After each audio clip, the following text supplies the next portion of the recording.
My Slippers. I got to explain this to you. They are exclusive. 3-tier cushioning system. It's like walking on clouds, right? We took the My Pillow patented foam, the one that you know and love, and they created a solid layer to provide incredible comfort. Don't forget to use the promo code Carter, CARTER, and you will receive 40% off of your My Slippers. Your whole family's going to love it.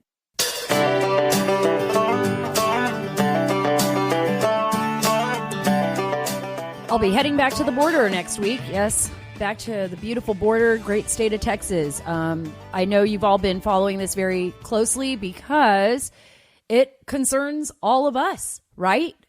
The U.S.-Mexico border, again, the southern border with Mexico, roughly about 2,000 miles. I can tell you this, there are spaces that are wide open where nobody would know. I can't believe that I'm saying this again. I mean, I have been covering this for so many years, and it seems to be the same stories again and again, but worse every year. Worse every year. What we're seeing down at the border is not only a humanitarian crisis, but it actually is a national security crisis. And that's why I have Congressman Babin on the show with me today. You will not want to miss this. He is a Texas state congressman. He is amazing. He is the co-chair of the House Border Security Caucus. Dr. Babin was appointed actually the House Committee on Science, Space, and Technology. So I'm going to be bringing him back on about that because you all know how important I think space science is and all of the changes that are happening in our world.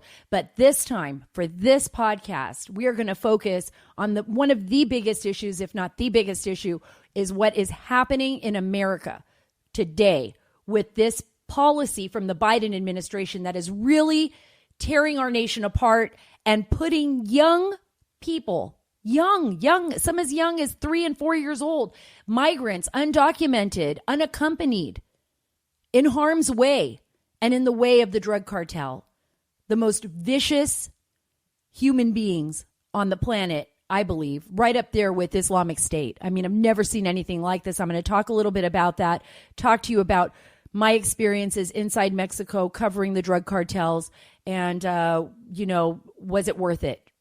It was worth it, but I'm going to tell you about some of the horrors that I've seen down there and some of the horrors that I've heard about down there. I think you will not want to miss this episode. Remember, make sure to subscribe to the podcast wherever you get your podcast. Wherever. I don't care where you get them. You get them on Rumble, you get them on YouTube, but if you get them on Spotify, Apple, the iTunes, wherever you get your podcast, Spreaker, just subscribe to the podcast. We are just seeing our numbers grow. It's so important. There aren't a lot of women out there in the podcast world. Well, there's more now, but we're trying to get out there. We're trying to reach as many people as possible. And I'm trying to bring this perspective from my life and my career to you. I want you to be a part of this journey with me. I believe that we're all in. I'm not talking about COVID, but I'm talking about we're all in this together, this planet, our country, and I want to get those stories to you. And I actually want to do the stories that mean the most to you. And also go to SaraACarter.com. That's SaraACarter.com. I would love for you to sign up for our email list. It is so important because you can be shadow banned. I can be shadow banned. We can end up losing communication and being in touch with each other. And having this email list really allows me to be able to keep up with you, to send you like the top stories that we're writing about at SaraACarter.com and everything else, right? It's that important. It's just that important. Also, I want to say thank you again to our sponsor, AMAC. AMAC, you are great. It is the Association of Mature American Citizens. It is the fastest growing conservative 50-plus organization in America. AMAC believes in the values that have made our country so awesome: faith, family, and freedom. AMAC offers an alternative to just about every benefit that AARP offers. I know probably a lot of you out there, if you're 50 and over, you get these AARP newsletters or things showing up in your mail and, telling you how great they are. They're not. They're liberal, and they fight for liberal agendas. They're not going to fight for you. They're going to fight for a liberal agenda. So I stand with AMAC. I hope that you will too. I encourage you to join today at amac.us/Carter. That's amac.us/Carter, CARTER. The benefits of membership are great, but the cause is even greater. Join today at amac.us/Carter. I'm just devastated at what I've been seeing happening on our U.S.-Mexico border. It's almost, you can't get it out of your head. I mean, I dream about these kids sometimes at night, because when you talk to them and you realize that they've survived like this horrific journey, coming from Honduras all by themselves, the people that they run into, the monsters, I call them the monsters, right? These coyotes, these men who traffic these children. And what about their parents? Who would allow their young child to be trafficked? I don't know. I've talked to parents before. I've spoken to parents, some who left their kids behind. I never forget one woman that I actually had found. This was years ago, 2014, when I was tracking undocumented children that had come into the United States during the Obama administration. And there was one young man who was about 16 and a half, 17 years old, if I'm remembering correctly. And he hadn't seen his mother since he was 6 years old. He had been left behind in Honduras with a family relative and eventually ended up being raised on the streets by MS-13 because the relative didn't want anything to do with him. So even if the mother was sending money, et cetera, this child was basically left to raise himself. So imagine already how sad that is. His mother was actually working in Virginia here, and I'm not going to use names, right? I'm not going to use names because everyone has their own situation. And I really don't know what happened to them after I had dealt with the story, and it was just very sad and tragic. Well, when this child arrived to the border, he was a 16-and-a-half-year-old, and he was very big, actually. He was violent, extremely violent with the Border Patrol agents. They could not control him. He had psychotic tendencies. He had become indoctrinated into MS-13. That's Mara Salvatrucha, into the Mara Salvatrucha gang. And they didn't know what to do with him. So they had to move him, and they brought, of course, he came into the U.S. They couldn't deport him back. He was underage. And they moved him to a facility actually out here in Fairfax, Virginia. And I remember, talking to some people that were in charge of him. I'm just going to leave it at that. And they were able to give me, actually, they had contacted his mother and gave her my number because she was too afraid to talk to immigration services. I think she was still here illegally. And I got on the phone with her. And I remember chatting with her, and I was asking her straight up, like, when was the last time you saw your child? She said he was 6 years old. She had been divorced. She had come here looking for work. She ended up getting remarried. She ended up having other children. She was never able to get her child back because she was illegal, she said, and just things were just tough on her. And I said, your child's being held in a facility here in Fairfax, Virginia. And she was very distraught and upset about it. And in fact, she was crying on the phone about how terrible she had been and, that she didn't have any other choice. And, and I said, well, your child is violent and apparently joined a gang. And she was like, well, what can I do about that now? And I said, well, are you going to get your child? And she was like, she didn't know. So I want you to think about that. When you think about splitting up families, I want you to think about the fact that sometimes families have made the choice to split up. That's the tough part. That's the reality that we don't want to talk about sometimes, right? Those are the stories that are really hard to tell. It's really easy to tell a story where you have a victim and a bad guy, right? But when the story is murky and it's all muddy and it's filled with all kinds of extenuating circumstances, it becomes really difficult for us to tell that story. Who's the bad guy? Who's the good guy? What's going on here? What about the rule of law? What about these children? What about the children that are abandoned? Who stands up for them? Who will fight for them? I don't know. I don't know who will fight for them. And that's the sad thing. I think the only way we can fight for them, right, is to tell the truth. Is to hold everyone accountable. It's to expose the truth. And the Biden administration isn't letting us do that, folks. They are not letting journalists do their jobs. Look, I don't care if you're from SaraCarter.com, great writer Jenny Terre, Annalise Levy, Douglas Braff. You guys got to read all their stories on there at SaraCarter.com. Or if you work for the New York Times, right? Or the Washington Post. The stories should be truthful and they should be whole, meaning you don't just tell one side of the story because it suits you. You tell the whole story. You tell the whole story, because that's the only way we can resolve this crisis.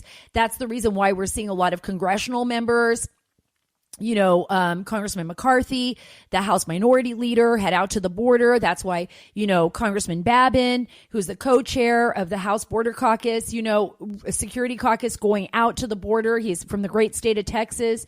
And that's why we saw Andy Biggs. Everybody's trying to get out there to see the truth.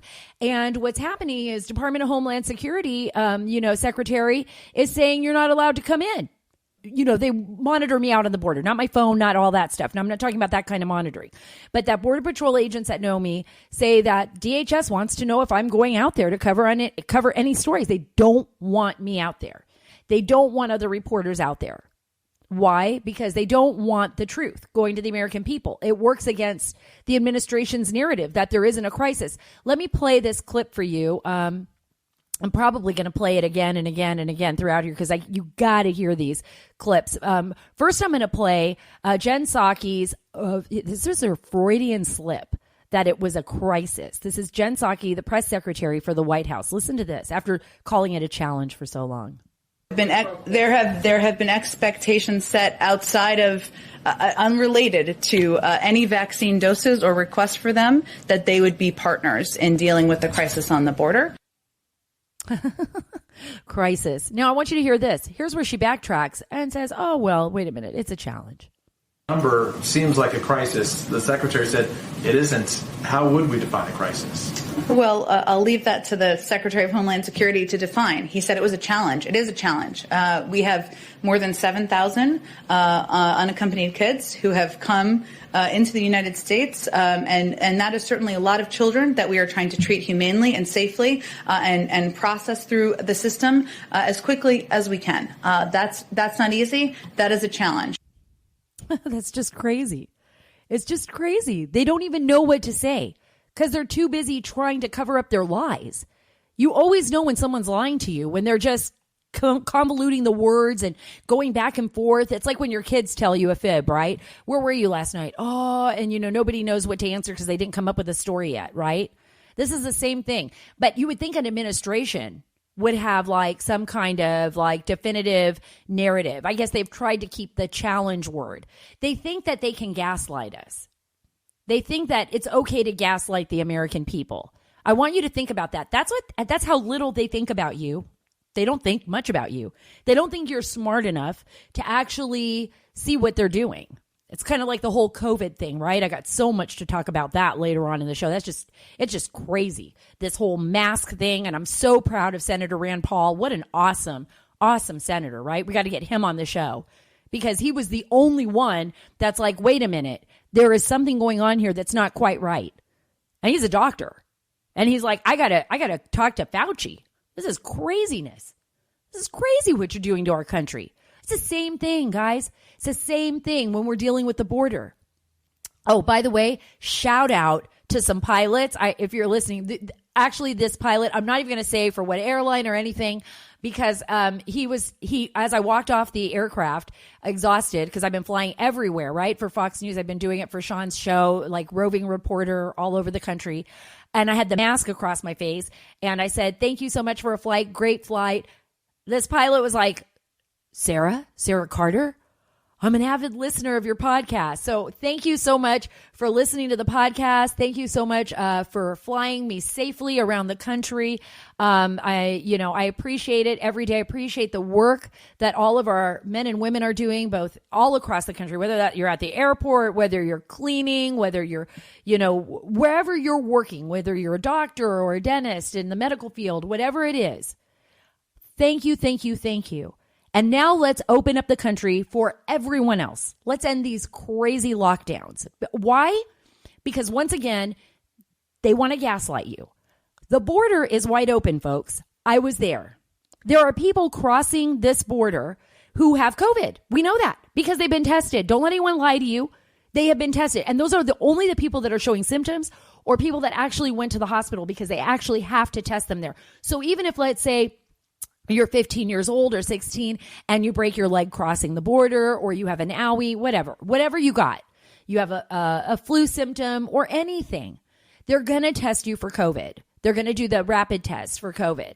So in Brownsville, we saw the numbers come out a few weeks ago. It was about 108 that were tested, but only the people that are showing symptoms or people that have gone to a hospital. Otherwise, they're just putting everybody on a bus and saying, hey, thanks a lot. See you whenever. Whenever you get your asylum claim, come to court, report back to court, not going to report back. I guarantee you there's going to be a whole slew of people, the majority of which received their papers, will not report to the U.S. court system to process their asylum claims. They will not, because they're in here. They're in already. They don't want to take any chances that that judge is going to say, yeah, that asylum claim, that's bogus. I'm going to kick you back to your country.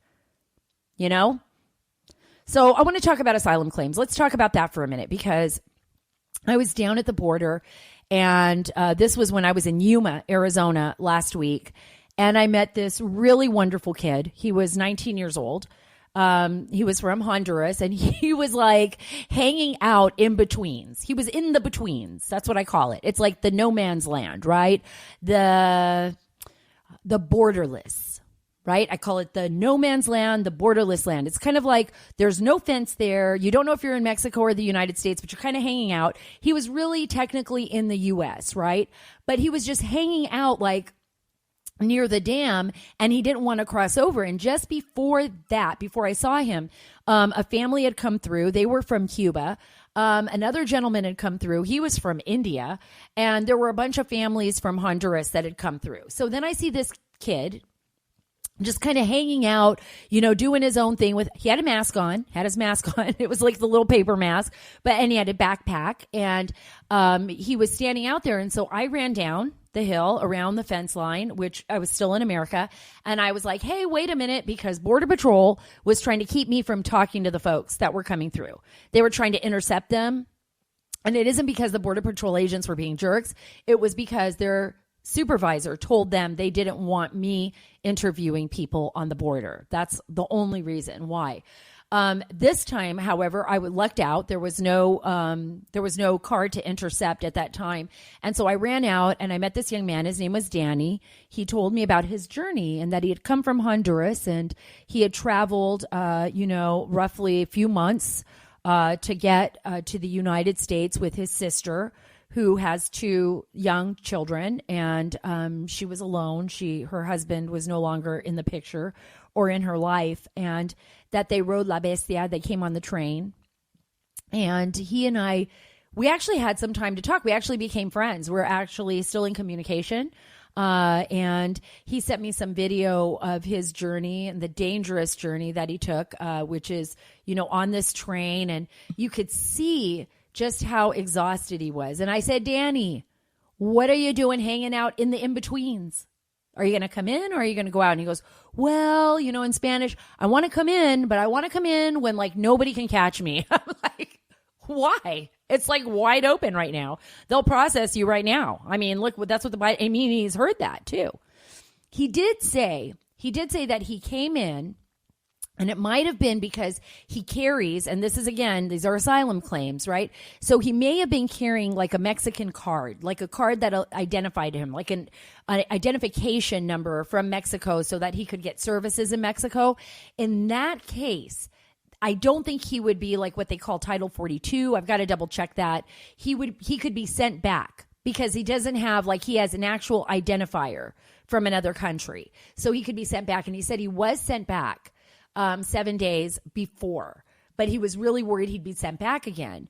But then he said, I didn't tell them about my asylum claim. And I said, what's your asylum claim? And he said, well, that he was gay, and that in Honduras, if you're gay, it could mean your life. You could end up being killed. And he said, so I said, so is that what you're going to do? And he said, no, I don't want to take any chances. I noticed he had hot pink shoelaces on. They were brand new. So I don't know if he was telling me the truth or if that was just something somebody told him that would allow him to stay in the United States. Either way, I'm not going to question it, right? But I know that happens sometimes. What happens is the smugglers and the cartels will give people kind of a list of what the United States will allow for asylum claims. And they will tell them, this is what you need to say in order to stay. And so they will say that.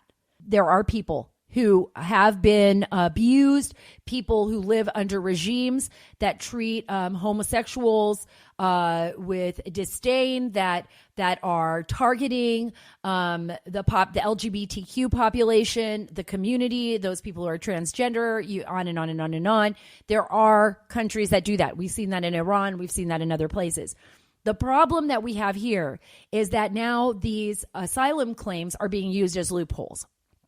So you could pretty much say whatever you want. And if you get rid of your identifiers, which I hear is what people are doing, that means any kind of ID, whether that's ID that you get from another country or ID from your own home, your own homeland, that makes it much more difficult for Border Patrol and Immigration and Customs Enforcement to process you, because now they got to figure out where you're from. And I want to talk to you about that too. That's the national security aspect. Poor Danny, this kid who's been parentless for a long time. He said his parents died when he was young, probably raised on the streets of Honduras, really suffering. I understand the horrors that some people feel, when they're traveling and willing to sacrifice so much to just find a better life, to just get the hell out of Dodge, right? We can't do it all, though, because we have to have laws and regulations and a system that not only protects them, a child like Danny, but think about those other children that are young, that are under 18. He's already considered a man, quote unquote, although he was a 19-year-old, he's considered a man. But imagine all those kids that are traveling that are under the age and what happens to them. Remember the pictures I put on Sean Hannity's show? Those exclusive photographs of being in those tents, in those Biden tents with those kids. That's pretty tough. Everybody's just kind of piled in there, wrapped up in tinfoil blankets, and it's just crazy. It's just crazy. And now we have over 7,000, and how many more? We expect 120,000. But think about the national security implications. Those are just the children. Then we have the family units. And then we have people coming from all over the world who we don't know, who aren't carrying identifiers, who aren't in an Interpol database. the 4 that Axios reported on, those 4 people that had their names on a terror watch list, those folks, on the other hand, were tracked because their names were on a terror watch list. But not every terrorist is on a terror watch list. I don't know how many times I have to say this to you, right? We just don't know who they are. Did we know who the people were on September 11th that flew into our World Trade Center or into the Pentagon or crashed the flight in Pennsylvania in the field? We didn't really know that beforehand. We now see evidence that we should have paid more attention to. I'm telling you, we need to pay attention to the border. The border is a very serious national security issue. It's humanitarian, and it's a national security issue. And by the way, this is for the Department of Homeland Security. And this is for you, Secretary Mayorkas. I have every right as a journalist to cover the U.S.-Mexico border. And we have every right to tell the truth and to expose what is happening on that border. Every right. Every right to do that. You are not supposed to be closing off the truth from the people. And by the way, the children that are being held in the facilities, in those containers, have every right to have their story told. Don't tell me you're protecting those children. Don't tell me you are. If we were protecting those children, we wouldn't have a policy that exacerbated the situation so that these horrific drug cartels could do whatever they want. By the way, they are horrific. And I told you at the top of the show, and before I get to Congressman Babin, I'm going to tell you how horrific they're terrorists. There's no other way to expose them. They're monsters. In some cases, they're monsters. I remember going in and out of the border, and I'm thinking back to some of the sources that I had. My gosh, we put our lives on the line. We put our lives on the line. There was a journalist that I worked with many times in Nuevo Laredo. And we would go from Laredo, Texas into Nuevo Laredo. I would go in there and I would just go in and he would take me with him. I don't even want to say his name. His El Mañana newspaper had been targeted over and over again by Los Zetas. At the time, people had been killed and gunned down in the streets. In Juarez, women were disappearing left and right. People were being killed. What about all the children that are missing? Do you ever wonder what happens to those children? Or when they find their bodies? What they went through? What had been done to them? That's even if they're ever found. What about the people in January that were burned alive, those migrants that the cartels burned alive in that truck, right? Because the smuggler decided not to pay, plato plomo, decided not to pay the tax on them. What about the guy? Oh my gosh, this is the worst story ever. What about the guy in Matamoros? It was in 1989. I know it was a long time ago, and a lot of things have happened since. But this was a drug dealer by the name of Adolfo de Jesus Constanzo. He was working in Matamoros. His organization was basically a hub there for his drug organization. And he was a practitioner, listen to this, of voodoo and some devil worshiping, like kind of a mixture of stuff. Apparently he had a cult on his ranch there. And he would kidnap people from Matamoros. They would like literally kidnap people off the street and torture them and kill them to protect his drug trade. I mean, this is a lawless land, some of these areas. I mean, not even the police are going to protect you. They're on the payroll. I mean, I'm sorry to say it, but that's just the way life is in some of the drug towns and some of the border towns. He actually killed a young American high school student, a guy who had just graduated from high school. And he tortured this kid. He tortured him. I think his last name was Kilroy. I mean, it was just unbelievable. It was Mark Kilroy. He was a pre-med student from outside, and they took him from outside of a Mexico bar. This was March 13th, 1989. They took him back to a ranch. He was a U.S. citizen. He had been in Mexico on spring break. He was brought to the ranch where Constanzo murdered him. I mean, and I don't even want to tell you how he was murdered. It's just that frightening. And the drug cartels, they take you and they destroy your body. They destroy evidence of it. They put you in vats with acid. They'll feed you to the pigs. I mean, you think I'm joking. I'm not. Just look at the stories. Here's a story. Mexico's world's deadliest country for journalists, right? This was just December 2020. Mexico is the deadliest country in the world for the media in 2020, accounting for almost a third of journalists killed this year, according to the Committee to Protect Journalists, which investigates attacks against the press globally. 9 journalists were killed in Mexico in 2020, bringing the death toll to at least 120 journalists since 2000. I would say that number is even higher. Last month, this would have been November of 2020. 3 journalists were shot dead within 10 days. This year's death count means that Mexican journalists are now more likely to be killed than those covering wars. And I got to tell you, as a journalist who covered the wars, I was more terrified at times of going into Mexico than I was into the war zone, because I didn't know what would happen to me. I mean, there's a difference, right? If you get blown up, if you die in covering the war, or I guess getting kidnapped would probably be up there. ISIS would terrify me. Getting kidnapped by ISIS at the height of the Syrian war, something like that, that would be horrific. But, there's a different set of rules, right? A different set of circumstances. In Mexico, it's no holds barred. I would go in and I would see and I would interview people and I would talk to them and they would tell me about, this drug cartel. There was a 5-hour gun battle raging in the middle of the city and they used a bazooka and, there was a grenade tossed in my backyard and I would hear these stories and there was no cops. Nobody would show up. In fact, sometimes the cops were involved in it. So here we are trying to tell these stories. Here we are trying to understand the magnitude of this. So you're telling me that there's children that are they're just walking to the border, no problems. Everybody's just doing great, hunky-dory. Look at the families that they're just showing up on a nice train ride or a bus ride to the border and crossing without lining the pockets of the world's worst human beings. And now you have a national security crisis, a national security crisis, because your neighbor to the south, at least President Obrador is listening most of the time. He's calling this is Biden's border crisis. That's what Obrador is saying. And Obrador is a socialist. He's like, what the heck is Biden doing? What is this administration doing? We can't even take care of these people. They're under threat every day. Right? And we're perpetuating this and lining the pockets of some of the worst criminal enterprises in human history. They behead people. They put them on posts in Rosarita. We've seen that. The Sinaloa drug cartel, Nuevo Generación, Carlos Carrillos Fuentes.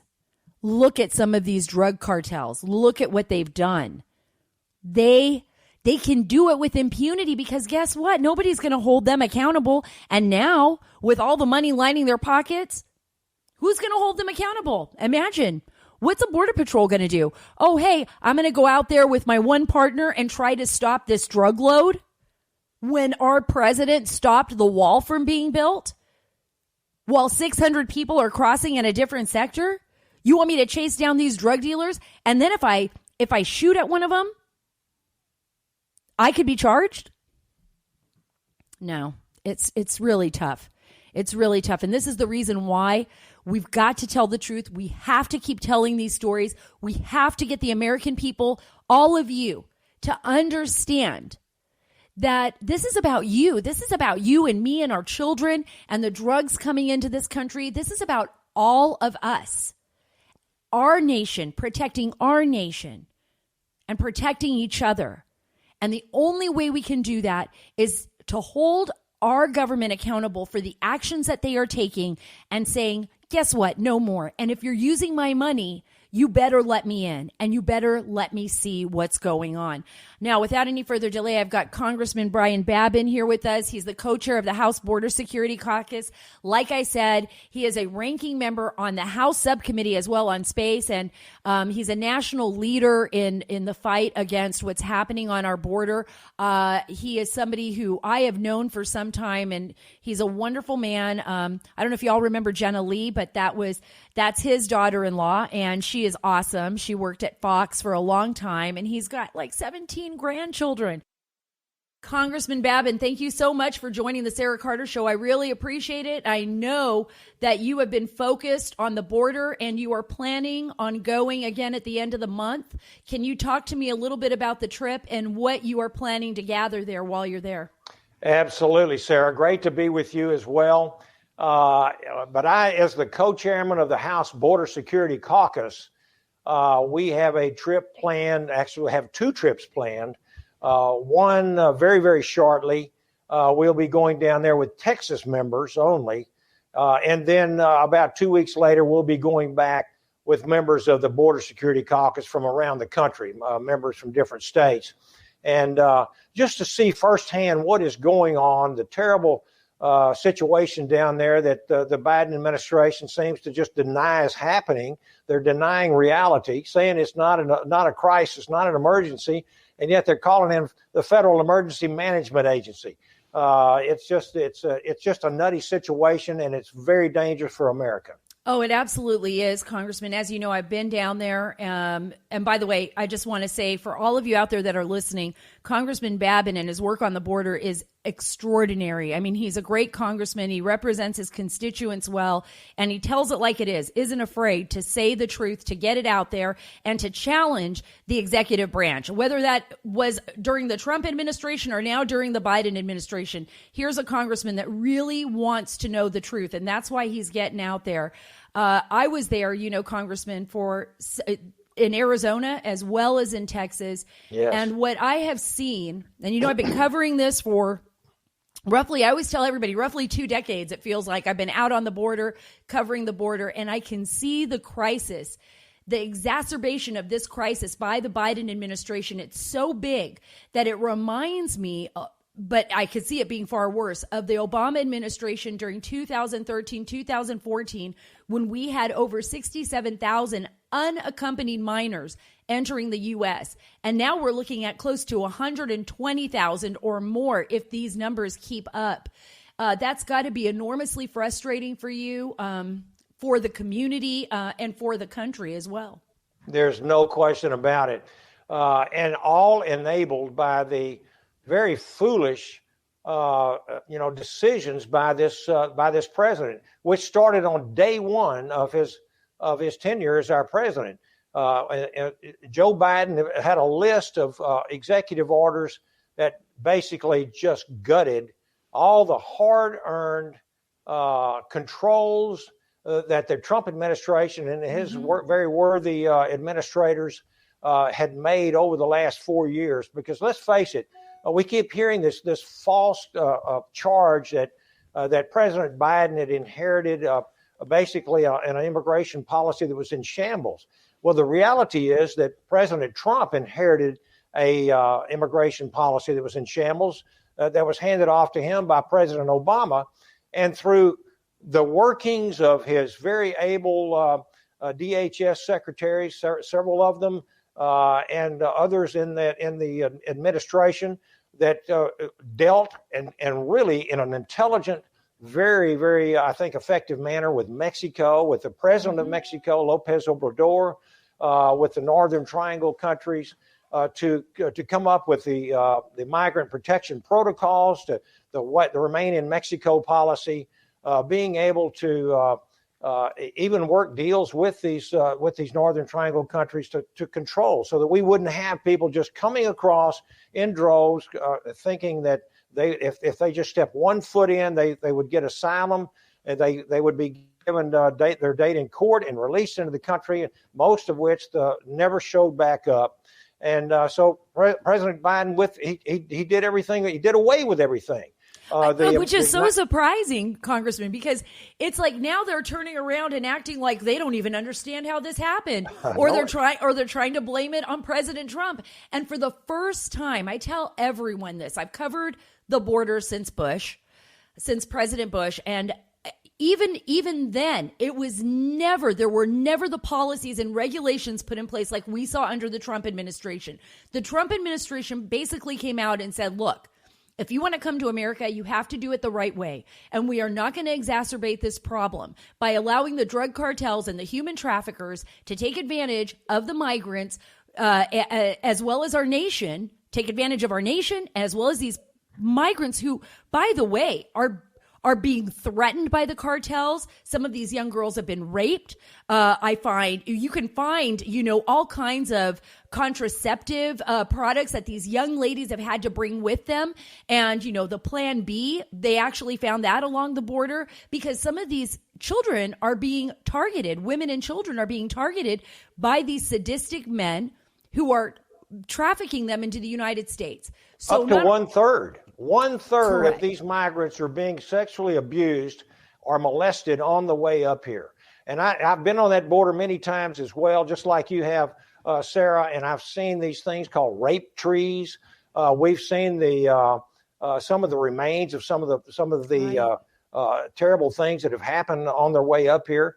And without question, the policies of this administration have enabled the cartels to do their nefarious activities, to make at one point, I heard just the other day, they're probably going to wind up, the cartels will make $500 billion per year, and endangerment of children and women and the poor migrants that are being sucked into it by the rhetoric of President Biden and other Democrats, and then to turn around and blame the Trump administration. It's just so disingenuous. And I can say this too: the Trump administration, they did not have a lot of help from the U.S. Congress. They never did. They never did, and I'm very ashamed of that. I tried my best.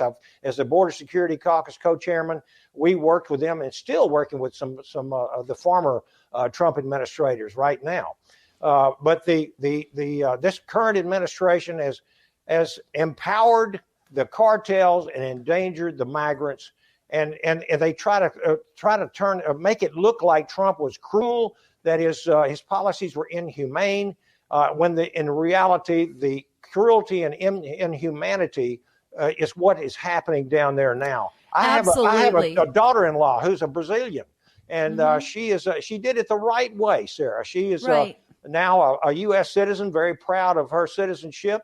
And that's the way it should happen. We've got to be a nation of laws. Because if you're not, then you have people living in the shadows. It does them no good to have to come into the U.S., even if there is a catch and release and they never show back up to court for their asylum claim. And now they're living somewhere in the country, basically alone and without any recourse, right? They could be abused by the people that are hiring them for work. They live in the shadows. The system can't process and help them as much. And then the American people also pay the price economically. I was going to play this cut for you. This is Governor Abbott, and I want you to hear this. And respond to it. It's a great cut right here.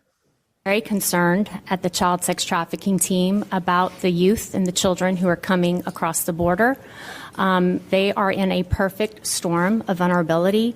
We've heard stories that kids as young as 6 are crossing the border alone, and they are scared, they are confused, and they are very likely to end up in the hands of an exploiter from what we know about human trafficking and how it works. Awful. This is from that press conference. And this, I mean, when you hear her discuss this, and by the way, I want you to know, I'm sorry I didn't bring up her name, but it's the child sex trafficking team director. That's Andrea Sparks with Governor Abbott. And they were talking about this on the border and just the heartbreak. And I've talked to children. I've actually had to take a child one time, this was in 2014, and notify Border Patrol that she had been sexually assaulted. And, you know, when I talk to young people and I hear their stories and just how they survived the journey alone, and then they tell me, you know, some kids just never make it. You'll never know who they are because there's nobody investigating their disappearance. They may not even have a birth certificate. They may have been forgotten. Some of the kids belong to gangs, so their only family they've ever known is maybe MS-13. They're on these trains trying to make it to the U.S.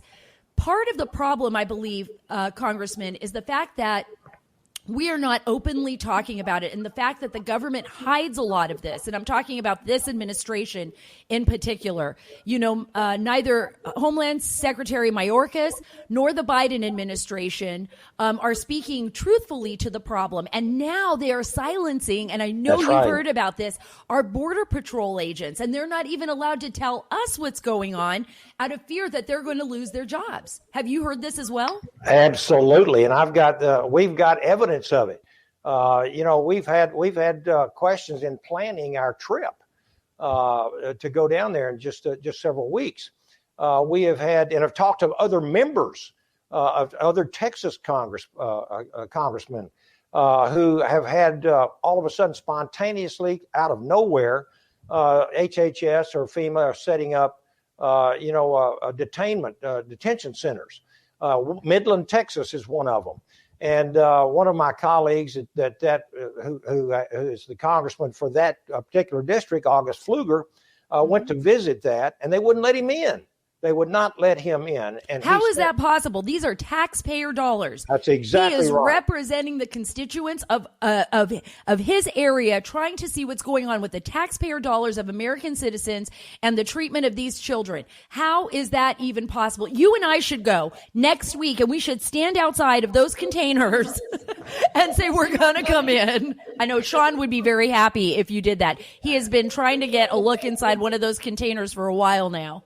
Well, he eventually got in. He sat out in his car, made phone call after phone call, and I think the strings started being pulled. Some cages were rattled, and he was allowed to come in.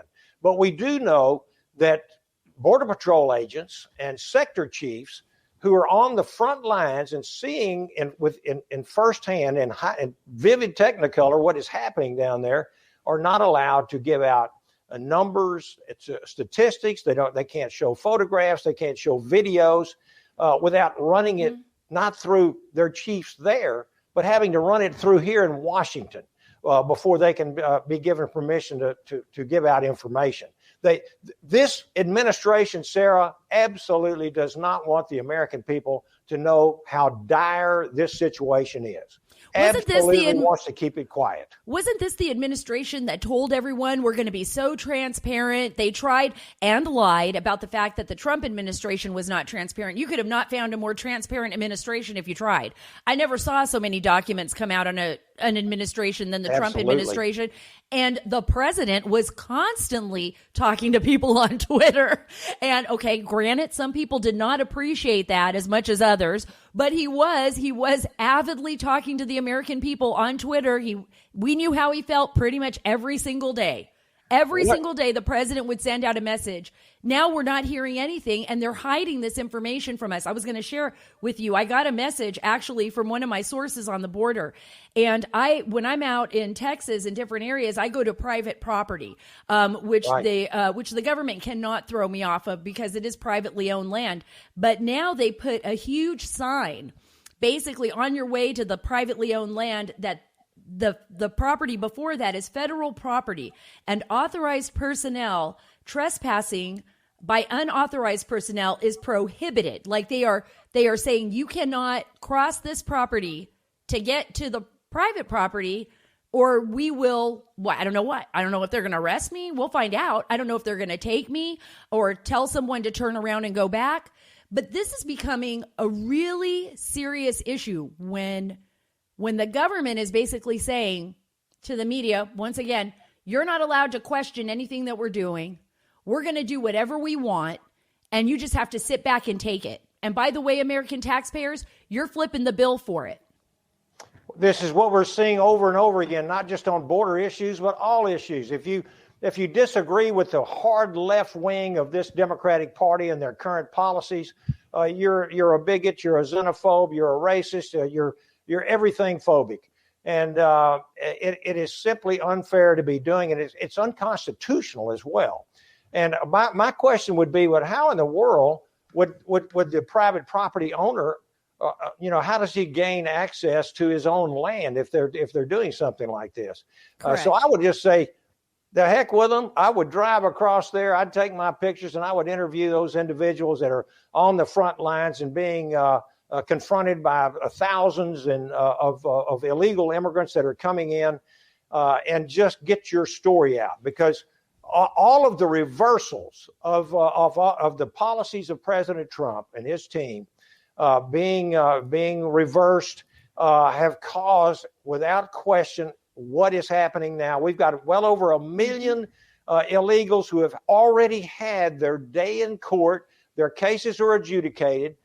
They have been given orders for removal, and they have stopped the deportations. Now, thankfully, Attorney General Paxton from the state of Texas has filed a lawsuit. That has been hindered. I don't know how many people are being deported, if any, with this litigation going on.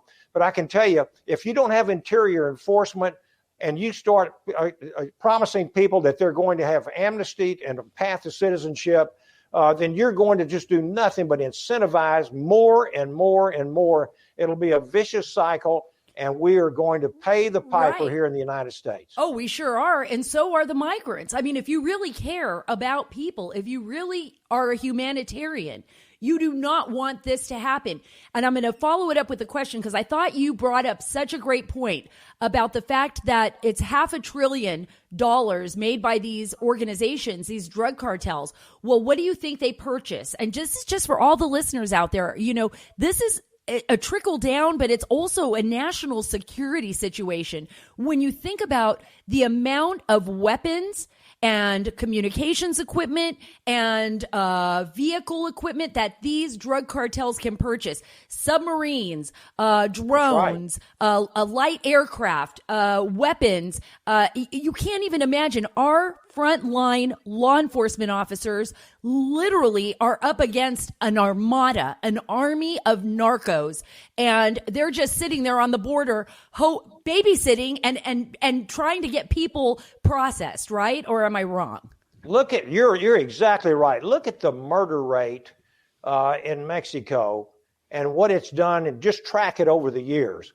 Right. 35,000 people murdered in Mexico, and the cartels are doing the huge lion's share of these murders, and they are fighting with one another because there's so much profit to be made because of the policies of the Biden administration. And we've seen some of the most ghastly atrocities down there. and it's going to spill over in the United States and already is. How many of our children have died? How many children do we have to lose? How many people with fentanyl? And carfentanil and Mexican blues and, not just marijuana. This isn't about marijuana. This isn't about smoking a joint, but how many joints out there, like in Baltimore, are laced with fentanyl? How many, right. How many heroin addicts are shooting up because they've been given fentanyl? Right. And they had no idea. They might have smoked some marijuana. They might have smoked some pot, smoked a joint. It was laced with fentanyl. Now your kid is addicted. Now he has a heroin addiction. And so we're losing it's like we're being poisoned. It's like our nation. They are being poisoned, Sarah. There are 70,000 Americans are overdosing and dying per year in this country. And it will get nothing but worse with these types of border policies. I want you to listen. This is Homeland Secretary Mayorkas, and I want you to hear him try to shoo away the idea that this is an actual crisis. Mr. Secretary, do you believe that right now there's a crisis at the border? I think that the answer is no. I think there is a challenge at the border that we are managing, and we have our resources dedicated to managing it. I don't even know what to say. I mean, I just can't even. Cynical. You can call it whatever you want to. Walls are immoral. They've stopped the wall construction, which absolutely was a horrible mistake. We know walls work. I've been out to San Diego. I've been to El Paso, where they're 95% effective after the construction of a wall in those two areas. 95% reduction in illegals, and to look at what's going on here in Washington D.C. Mrs. Pelosi with her steel 7-foot wall, coils of razor wire for miles and miles around a Capitol Hill, thousands of military troops armed and without any credible evidence of a threat here over and over again. Let's take these assets and put them down on the border and resume construction of Trump's border wall. Do you feel like common sense just went out the window? Like somebody just came in and just scooped our common sense right out of our country and threw it out? Because that Nancy's Wall is insanity. I go down there and we all call it Nancy's Wall. That's because there's actually we don't see any threat in Washington, D.C. that requires that. But I have an idea. I think you should propose this to Mrs. Pelosi, to the speaker. Say, you know what? I know you care so much. You have such a humanitarian heart. I saw your house in San Francisco. It has probably like 12 bedrooms and a freezer full of amazing ice cream. Why don't you sponsor some of these families and just let them live at your house?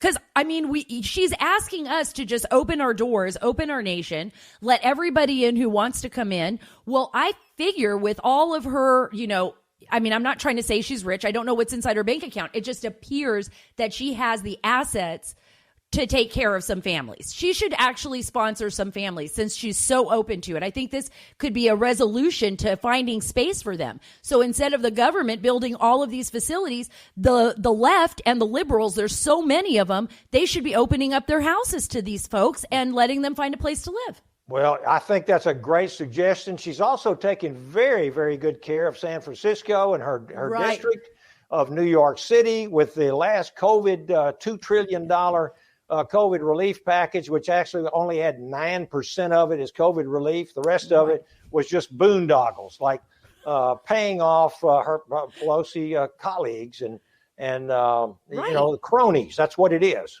Right, the cronies. It was like when I went down to Tennessee and interviewed, farmers, and they were told that they weren't going to get 120% of their loan paid off because they were white. So it was just like, only if you're a minority. That was also so it seems like everything they've done is to just divide the nation. And that's so unfortunate because we're a nation of so many people, from so many places, but we also have rules of law, right? A rule of law. And that's why you're heading down to the border. I'm going to give you the final word. I know you have a flight you need to catch and I don't want to keep you, but I want to leave this moment open to you. What do you hope comes from your trip and what are you hoping to resolve as far as this crisis for the American people? Because I know you care. Absolutely. I've got 17 grandchildren, and I'm very, very worried about their future. And so first off, let me just say great to be with you, Sara. You've come and spoken to our Conservative Opportunity Society on an occasion. I've seen you there, and we actually have a connection through my son and daughter-in-law. Right. And I just want to say that what we're trying to do and hoping to do is to cut through this unofficial gag order, to get the information about exactly what's happening, the disaster unfolding in front of our eyes, but yet we have so little of the mainstream media that is helping us get the word out that it's just very difficult. And so if we could persuade people to start really hammering on their elected officials, it's already happening. We've got two Democrat Congress members from Texas that are actually already criticizing the Biden administration for some of these foolhardy policies.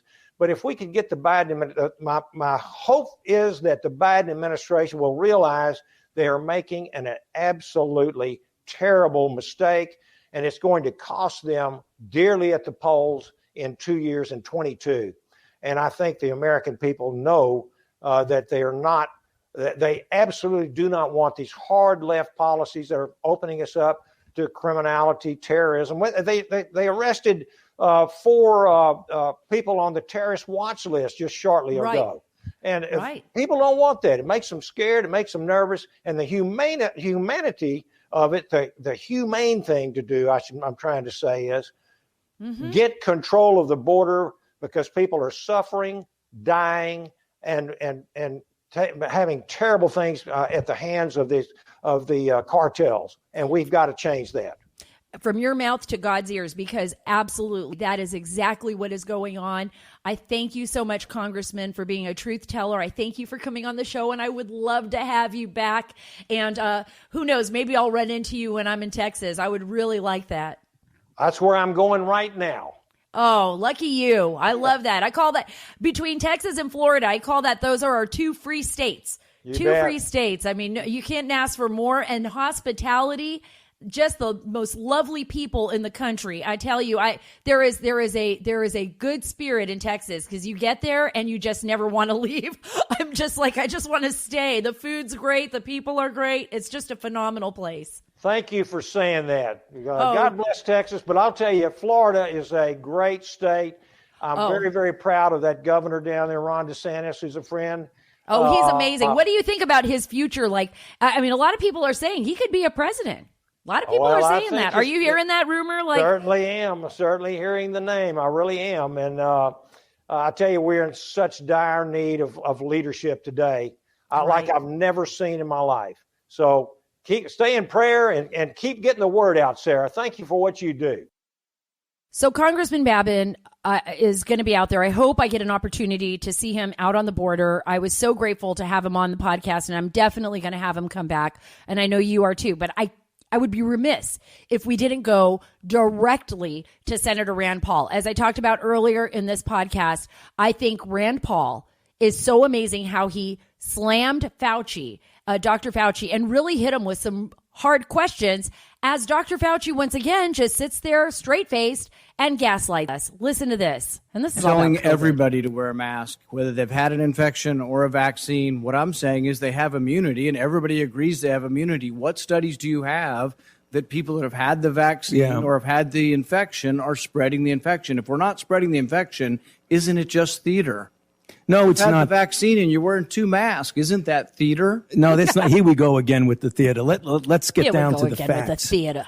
The other thing is that when you talk about reinfection and you don't keep in the concept of variants, that's an entirely different ballgame.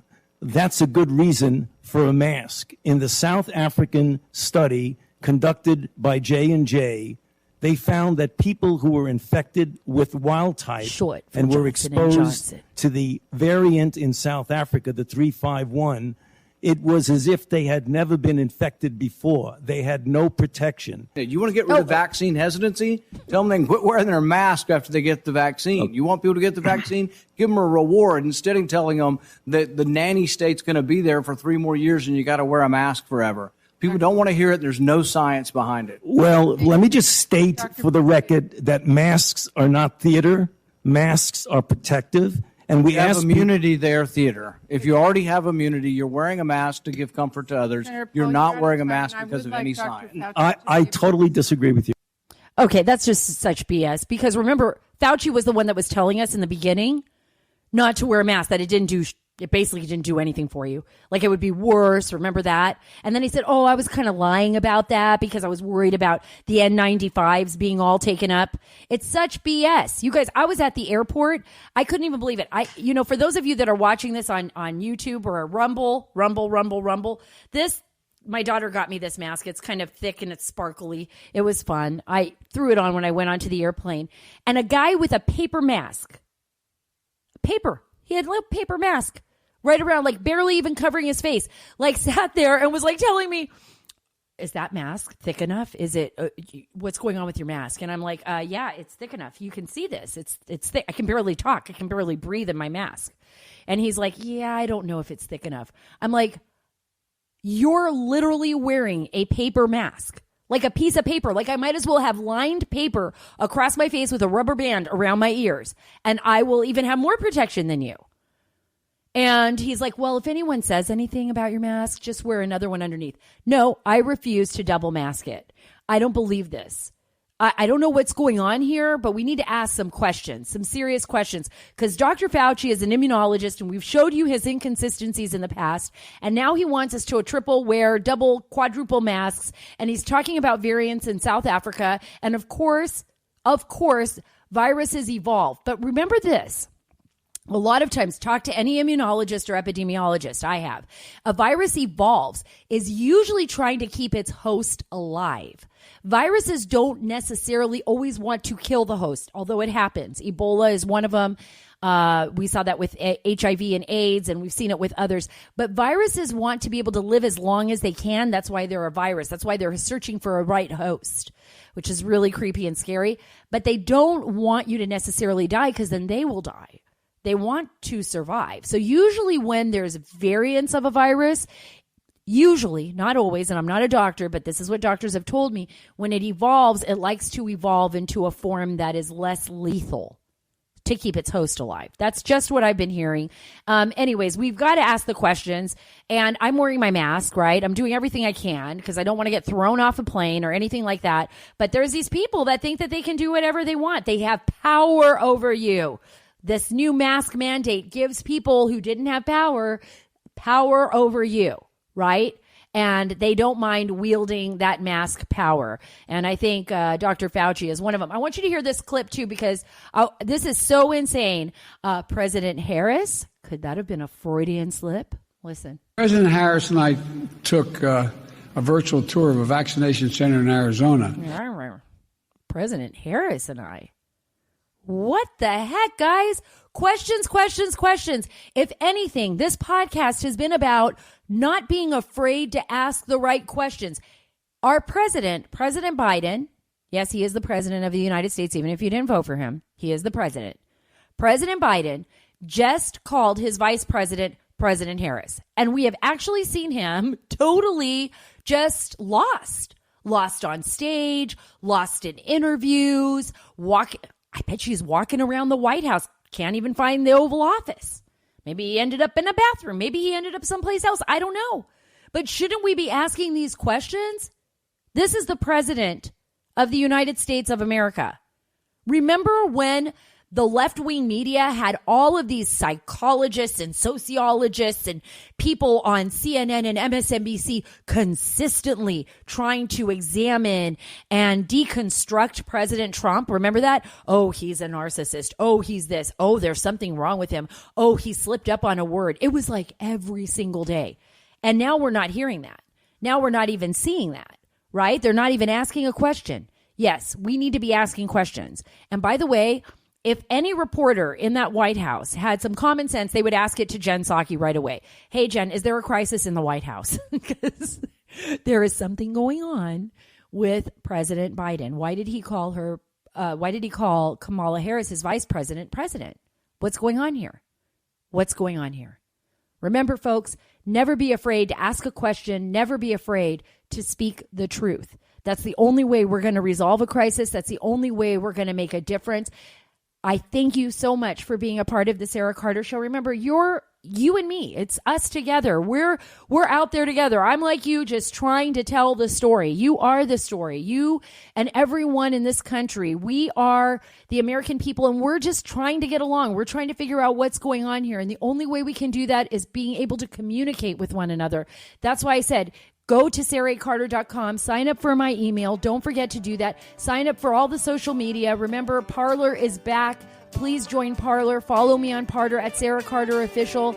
And remember, right here at the Sara Carter Show, we are taking the story back.